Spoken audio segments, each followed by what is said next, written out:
Olá, pessoal! Sejam bem-vindos ao nosso podcast Mel da Conversa. Esse podcast é uma realização da CBA, Confederação Brasileira de Apicultura, com o apoio da FAP-Senar. E hoje nós temos o prazer de receber aqui em nosso podcast Carmen Pires. Carmen, seja muito bem-vinda. Obrigada, Juliana. A Carmen, pessoal, ela é pesquisadora da Embrapa Recursos Genéticos e Biotecnologia. Então, vamos falar um pouquinho aqui sobre os projetos da Embrapa, as pesquisas, enfim, muito assunto sobre apicultura.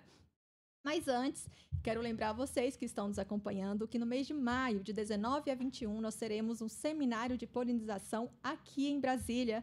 Vou deixar aqui o link de inscrição, então aproveitem que é gratuito. E também, claro, a nossa regra aqui é clara. Curtem, compartilhem e comentem bastante. Vamos viralizar. Carmen, então, para começar o nosso podcast, eu queria que você falasse um pouquinho aí da sua experiência, da sua trajetória aí na Embrapa. Bom, a gente estava conversando aqui um pouquinho antes, porque é tanta coisa para falar sobre abelhas, né? Você começou a falar sobre apicultura.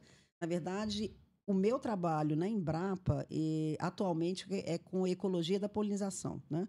Então, tem muito mais a ver com o seminário que vai ter aqui em maio, né? Inclusive no dia 20, que é Dia Internacional das Abelhas, do que com a produção de mel. A Embrapa ela tem pesquisadores trabalhando também com a apis mellifera, com o foco na produção de mel. E tem um grupo também, um grupo grande trabalhando com abelhas para polinização agrícola. E eu estou nesse grupo, né? Então, eu estou trabalhando com ecologia da polinização e a gente estava falando sobre minha trajetória. Eu tenho trabalhado com abelhas por demanda, né? Por demanda da própria Embrapa ou demanda do setor produtivo, né? Comecei a trabalhar com abelha lá na minha graduação, fui trabalhar com insetos praga, depois que eu entrei na Embrapa. E com a inserção das plantas transgênicas no Brasil, eu voltei a trabalhar com abelha com foco na análise de risco dessas plantas sobre abelhas, né? E aí foi uma coisa muito interessante porque na agricultura, nas áreas agrícolas, a gente tinha muito pouco conhecimento de quais abelhas visitam essas culturas, né? E quando a gente fala em abelha, não é justo pensar só na apis mellifera, né? Nós estamos aqui no podcast da CBA, mas nós temos as abelhas sem ferrão, que é um material, né, que é um grupo riquíssimo, né? Nós temos várias espécies de abelhas sem ferrão, que produzem mel também, né? Tem méis de qualidade, né? E muito, muito bons, né? Mas nós temos um grupo de abelhas que não produz mel, mas são importantíssimos para a polinização e que a gente acaba nem falando delas, né? Então, geralmente são abelhas... Ficam ali mais nos bastidores. Não, muitas são abelhas solitárias, que não, né? E aí todo mundo fala, bom, o que essas abelhas têm a ver, né? Então, essas abelhas são importantes na polinização, né? Todas dependem, todas têm uma relação muito estreita com as plantas. Então, voltando aqui ao meu trabalho na Embrapa, eu tenho trabalhado no uso das abelhas sem ferrão para polinização em ambientes fechados, que são as casas de vegetação. Mas nos ambientes abertos, o nosso foco tem sido ver quem visita as culturas, quais abelhas realmente realizam a polinização nessas culturas e como é que está o ambiente no entorno dessas culturas, pensando, por exemplo, no manejo desses ambientes para favorecer a polinização, né? E dentro dessas pesquisas, o que está sendo avaliado? É o clima, é o manejo? Como funciona? Então, no caso das abelhas para cultivo protegido, uma das coisas que é praticamente impossível, não vou falar que é impossível, mas é muito difícil você usar a apis mellifera nesses ambientes porque ela tem ferrão, né? É um ambiente onde você tem trabalhadores ali manipulando a cultura o dia todo, né? E então nosso foco são as abelhas sem ferrão. E a grande dificuldade nesses ambientes é a aclimatação dessas abelhas nesses ambientes. A gente já teve um histórico aí se a gente for olhar a literatura aí dos últimos 20 anos, alguns trabalhos, né, relativamente um bom número de teses, né? E os resultados não foram muito satisfatórios, né? Então, sempre esbarrava em algum problema. Então, a nossa primeira pergunta é, né, o que tem nesses ambientes que não estão favorecendo as nossas abelhas sem ferrão? E a gente achava ao princípio que era o filtro, né, o de luz UV. Todos esses materiais de casa de vegetação têm filtro UV. E aí depois a gente viu que nem era o filtro, né? A não ser que filtre 100% da luz UV, aí realmente elas não se orientam, não encontram as plantas, mas quando você tem materiais que não filtram nessa faixa, o mais limitante é a temperatura. Essas casas vão chegar a 40 graus, e isso, ou mais, né? Isso realmente, a abelha não sai do ninho, quando sai, não tem um voo orientado e não acha as plantas, e aí não tem resultado. Não tem resultado. E em quantas espécies vocês estão trabalhando? A princípio, nós estamos trabalhando com 3 espécies, porque é impossível trabalhar. É impossível a gente querer trabalhar com todas, né, nesse momento, né? Nós estamos falando de mais 250 ou mais espécies de abelhas sem ferrão. Então, a gente escolheu uma abelha menorzinha, uma de porte médio e uma abelha maior. Então, nós trabalhamos com a moça branca ou marmelada, né, que é do gênero Criosomelita. Que é mais conhecida como marmelada, né? Marmelada. Trabalhamos com uma Scaptotrigona, né, que nós chamamos de mandaguari. E trabalhamos com uma melípona, né, do gênero melípona, né? Trabalhamos com a mandaçaia, que é uma abelha maiorzinha. E assim, por que trabalhar com 3 abelhas de tamanhos diferentes? Porque a gente sabe que a capacidade de voo das abelhas está associada ao tamanho delas, né? Então, interessante. Está associada ao tamanho. Então, uma abelha pequena, ela vai ter uma capacidade de voo menor. Uma abelha maior vai ter uma capacidade de voo maior. E aí a gente falou, não, vamos trabalhar com... E também na questão da orientação, né? O tamanho dos olhos, os olhos compostos, né? Tudo isso influencia, né? E aí a gente começou a trabalhar com essas 3 espécies, testando diferentes materiais. É um mundo à parte, né? Você vai em qualquer casa agropecuária e você tem uma infinidade de materiais à disposição do produtor. E aí nós começamos fazendo um teste, voltamos para o laboratório, para a gente quebramos a cara, literalmente, né? Nossa primeira tentativa numa casa de vegetação de um produtor aqui do DF. E aí falou, não, tem alguma coisa aqui, tem alguma coisa errada. Aí começamos a fazer... Até então vocês não sabiam que poderia ser ali o clima, a temperatura. A gente sabia que podia ser a temperatura, mas a gente apostava muito que era a questão do filtro UV, né? E depois a gente viu que não. Quando você tem as casas onde você tem um bom controle de temperatura e uma faixa de UV, você pode deixar passar a 10%, pode filtrar... né? O que não pode filtrar é 90%, como 90%. Tem alguns materiais, né?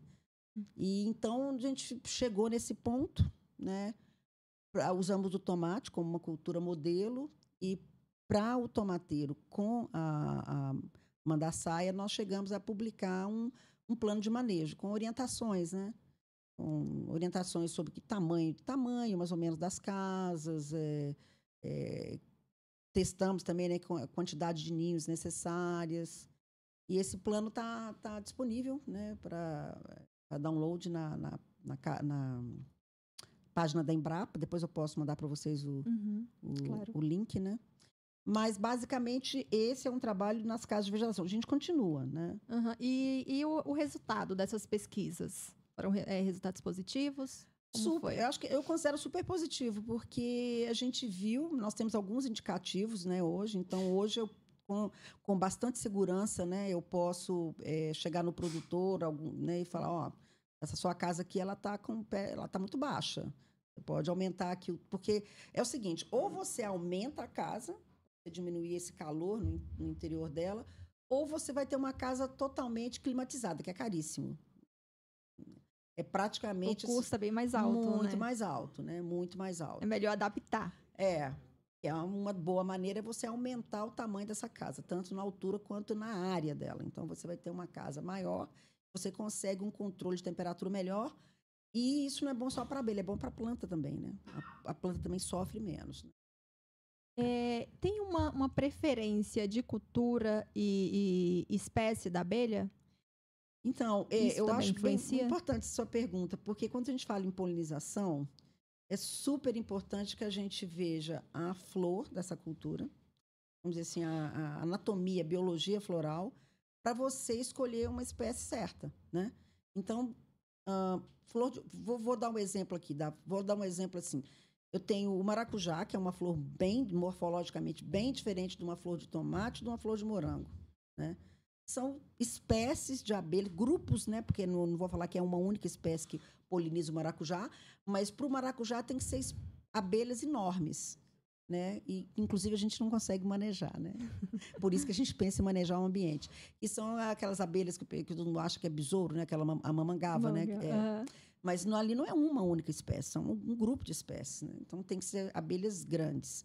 A Apis mellifera não poliniza maracujá, né?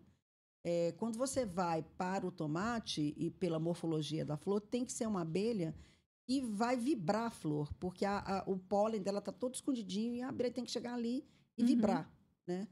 Então, não é qualquer abelha que faz isso. As melíponas fazem muito bem, mas não é qualquer abelha. A Apis mellifera não vai vibrar a flor para soltar o pólen. Eu me recordo de uma reportagem que eu fiz com tomate. Só que aí tinha que ter um trabalhador que estava lá, ficava soprando para poder cair. Mas é isso mesmo. Ou ele vai com soprador, ou ele vai com uma varinha, porque o tomate tem uma guia, você vai amarrando ele, a gente chama de fitilho, né? Ou ele vai batendo aquele fitilho. Por que esse produtor nos procurou? Ele tem interesse em usar abelha, porque quando você joga o soprador ali, você não só está levando o grão de pólen para... Né? Você não está fazendo só o serviço de polinização, mas se essa planta está contaminada com fungo, você leva esporo de fungo para a casa inteira. Então, ele quer substituir também por isso, né? Entendi. Não, e a mão de obra do fitilho, né? O maracujá é polinizado na mão. Literalmente, um trabalhador... Nossa, é bem trabalhoso, então, né? Por isso que o maracujá é caro, não é caro? Eu sempre acho maracujá caro. Ele nunca abaixo de R$10. Mas aí, quando você vai ver o processo, né? Até ele chegar ali no mercado... Com certeza. Acaba saindo barato. Gente, a conversa vai... Você me perguntou do tamanho nosso. Qual foi a sua pergunta em relação... Se tem uma preferência sim, se tem uma preferência. Então, essa preferência, né? Ou vamos dizer, essa relação... isso está diretamente relacionado com essa relação... de coisa, né? Essa está diretamente relacionado com a morfologia da flor. Então, eu tenho que tomar cuidado. Por exemplo, a flor de morango é uma flor muito pequena, né? Que, na verdade, é uma inflorescência. Então, eu vou colocar ali uma abelha, vou começar a testar abelhas menores, né? Então, por exemplo, no morango, nós estamos testando jataí, né? Nanotrigona, nós estamos testando abelhas menores. Que normalmente não são essas abelhas que polinizam. Vocês estão fazendo esse teste, é isso? Dentro de casa de vegetação, nós estamos testando essas abelhas. No ambiente aberto, várias espécies visitam essas culturas. E aí, por exemplo, eu vou dar o exemplo do tomate aqui no tomate.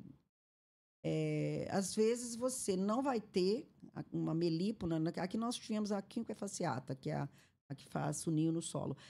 Visitando aquela cultura no ambiente aberto com a densidade que você gostaria. Ela não é tão abundante, mas ela visita. Agora, quando você coloca ela numa casa de vegetação e você coloca muitos ninhos, você vem a procurar abelhas manejadas também. Quando você vai trabalhar em casa em polinização e em ambiente fechado ou aberto, se você quer introduzir ninhos, você tem que ser abelhas que o produtor, que a gente consiga fazer o manejo ali, que a gente consiga com o criador de abelhas. E aí no ambiente fechado, você coloca uma certa quantidade de ninhos e aí você vai ter uma população alta de abelhas. Então, você vai conseguir que o ideal é que, sei lá, 80%, 85%, 90% das suas flores sejam visitadas, né? Carmen, nós falamos aqui um pouquinho sobre casa de vegetação. E como têm sido os estudos em áreas abertas? Em áreas abertas, a Apis mellifera tem sido a abelha mais utilizada, né? Ela é utilizada com sucesso, né, em várias culturas, né? Melão, melancia. Na soja, o pessoal tem testado. A soja é uma cultura que não depende, mas ela se beneficia da visita. Produtores já estão vendo isso, né? Então, hoje, falta abelha. Se a gente olhar o número de produtores que querem, né? Falta abelha. Então, a Apis mellifera é a mais usada. Agora, a gente tem vários trabalhos testando as abelhas sem ferrão, né? De outros colegas da Embrapa. Não é o meu... Eu testei, né? Testamos aí colocando uma espécie de melípona, mas realmente ela não visitou em ambiente aberto. Ela visitou no ambiente fechado, mas no ambiente aberto não visitou. Agora, o que a gente tem feito nos ambientes abertos é entender como é que está essa paisagem do entorno dessas culturas para dar algumas indicações para o produtor, né? Sobre como que ele pode manejar o ambiente para favorecer essas espécies que estão visitando a cultura dele. E já tem algum resultado? Já tem uma tese de uma aluna, ela deve defender até o final do ano a tese de doutorado com tomate, né? Trabalhando bastante com tomate. E ela viu que as plantas, né, na agricultura, elas são consideradas plantas daninhas, né? As invasoras, mas para a gente, elas são, na ecologia, ela é considerada plantas de crescimento espontâneo, que essas plantas são muito importantes para manter a comunidade de abelhas que visitam o tomateiro em ambiente aberto, né? Então, ela tem feito esse trabalho, ela fez um levantamento grande de abelhas no tomateiro, sem introdução de nenhum ninho, só as que ocorrem naturalmente ali na região, e ela coletou tanto nas áreas de mancha de vegetação natural, nas áreas de cerrado, quanto nessas plantas de crescimento espontâneo e no tomateiro, e viu que a correspondência, né, de espécies de abelhas que estão nessas plantas com as que visitam o tomate é muito grande, mostrando a importância do produtor manter essas plantas, pelo menos no entorno da cultura. Porque normalmente ali são arrancadas, né? A cultura tem que estar limpa. Não tem que estar limpa, não é? Você não vai manter uma espécie que compete com a sua cultura. Sim. Mas você não precisa acabar com todas essas plantas, entendeu? Então, isso aí, esse trabalho, ele ainda tem muitas análises, ainda tem muito trabalho ainda para ser feito, né? Mas até final do ano, essa tese vai ser defendida aqui uma aluna aqui na UNB, na ecologia. Certo, é bastante interessante mesmo. E como tem sido aí a aderência desses produtores com esse serviço de polinização? Inclusive, né, como eu falei no início, vai ser tema aí do nosso seminário em maio.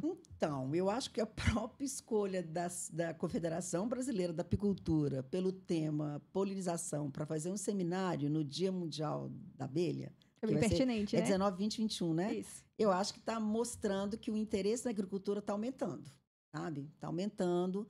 Eu acho que os produtores estão já cientes da importância, né, das abelhas, que eles podem ganhar com a visita das abelhas, né? E eu acho que é um futuro que não tem volta. Assim, essa parceria, né, do criador de abelha, eu vou colocar criador de abelha porque não é só a Apis mellifera, mas as outras espécies também, né, do criador de abelha com o agricultor, eu acho que ela vai acontecer, sim. E é um ganho para os dois lados, né? Tanto para o criador de abelha quanto para os produtores ali. Sim. Né, se a cultura for manejada de acordo, né? Ela é uma fonte de alimento, é uma fonte de néctar e pólen com abundância, né, para essas abelhas, né? E eu acho que é isso que o produtor está entendendo, né? O agricultor. Já estão sendo ali conscientizados dessa importância. Sim. Carmen, agradeço muito a sua participação aqui, deu para a gente falar um pouquinho, né, sobre esse trabalho que você vem desenvolvendo. Com certeza você vai voltar mais vezes, tem muitos outros assuntos, né? Até comentamos aqui sobre a sua participação no livro. Ah, sim, no livro do CGE. Isso aqui foi um trabalho bem interessante que a gente fez numa semana de ciência e tecnologia, né? Achei tão interessante, coincidência, né? Sim.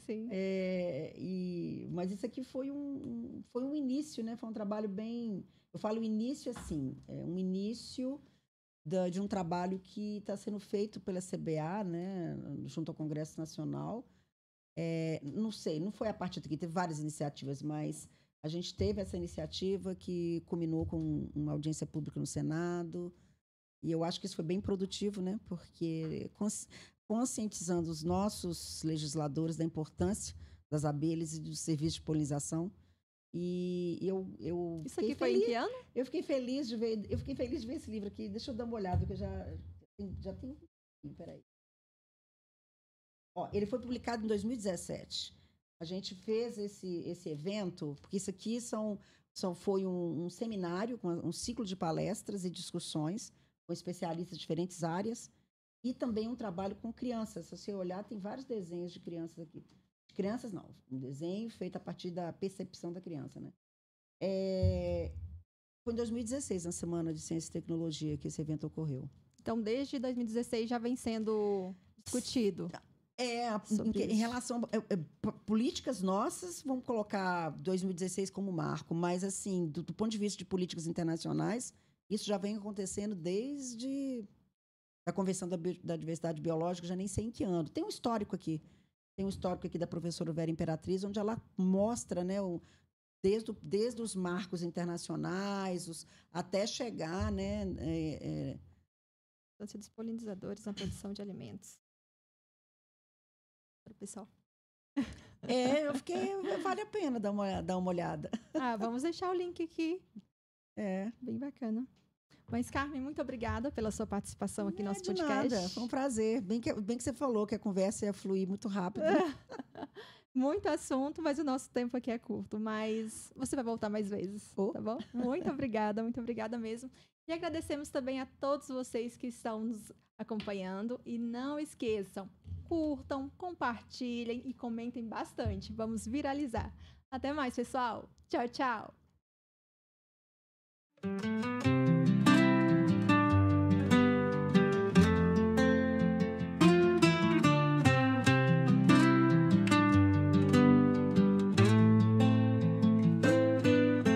Doçura que vem das abelhas, palavras que adoçam a vida, informações que voam ao vento, cultura no mundo em partida, sabedoria nas asas do tempo, conhecimento que cresce no olhar, conversas que cruzam espaço, histórias que fazem sonhar. É o mel da conversa que inflama, a mente que busca a expressão. Nessas frases bebemos a chama de uma doce comunicação. Vozes que brilham como estrelas, palavras que mudam o ser. Cada história conta uma verdade que só quem vive pode ver. Sábios que falam nas sombras, luzes que estreitam caminhos. No mel das palavras se encontra os doces destinos mesquinhos. É o mel da conversa que inflama, a mente que busca a expressão. Nessas frases bebemos a chama de uma doce comunicação.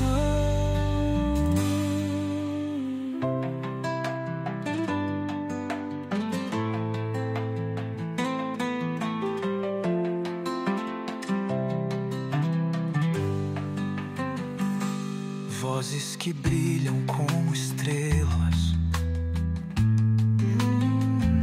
luzes que estreitam caminhos. No mel das palavras se encontram os doces destinos mesquinhos. Mesquinhos.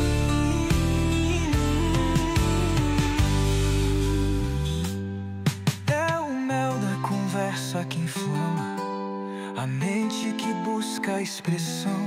Nessas frases bebemos a chama de uma doce comunicação. É o mel da conversa que inflama, a mente que busca a expressão. Nessas frases bebemos a chama de uma doce comunicação.